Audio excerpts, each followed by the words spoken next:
বন্ধুরা, স্বাগত জানাই আপনাদের কলকাতা মেট্রোর এক অসাধারণ অধ্যায়ে। ভারতের গভীরতম মেট্রো স্টেশন হাওড়া মেট্রো স্টেশনে। হাওড়ার বুকে হুগলি নদীর নিচে এক বিস্ময়কর ইঞ্জিনিয়ারিং স্থাপত্য হাওড়া মেট্রো স্টেশন, যা শুধু একটি পরিবহন কেন্দ্র নয়, আধুনিক ভারতের এক নতুন প্রতীক।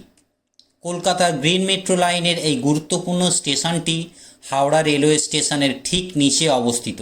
এটি দেশের সবচেয়ে ব্যস্ততম রেল স্টেশনগুলির মধ্যে একটি, আর তার নিচেই তৈরি হয়েছে এই অত্যাধুনিক মেট্রো স্টেশন, যা দেশের অন্যান্য রেল নেটওয়ার্কের সঙ্গে মেট্রো যাত্রাকে সংযুক্ত করে। জানেন কি, এই স্টেশনটি ভূমি থেকে প্রায় 33 মিটার মানে প্রায় 10 তলা বাড়ির সমান নিচে অবস্থিত, এবং এটি ভারতের গভীরতম মেট্রো স্টেশন। এটি কলকাতার সঙ্গে হাওড়ার মেলবন্ধন ঘটিয়েছে দেশের প্রথম নদীর নিচে দিয়ে যাওয়া টানেলের মাধ্যমে।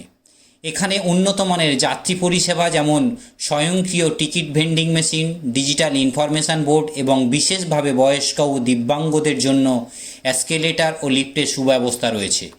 এই স্টেশনে প্রতিদিন হাজার হাজার মানুষের যাতায়াতকে সহজ করেছে। হাওড়া ময়দান থেকে সল্টলেক সেক্টর 5 পর্যন্ত মেট্রো পরিষেবা চালু হওয়ার পর থেকে এর গুরুত্ব আরও বেড়েছে। হাওড়া মেট্রো স্টেশন শুধু কলকাতা পরিবহন ব্যবস্থাই নয়, এই অঞ্চলের অর্থনৈতিক উন্নতিতেও গুরুত্বপূর্ণ ভূমিকা রয়েছে।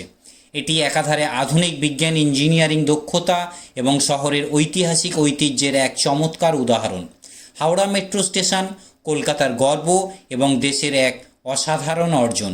যদি এই ভিডিওটি আপনাদের ভালো লেগে থাকে তবে লাইক, শেয়ার এবং সাবস্ক্রাইব করতে ভুলবেন না। কমেন্ট করে জানান হাওড়া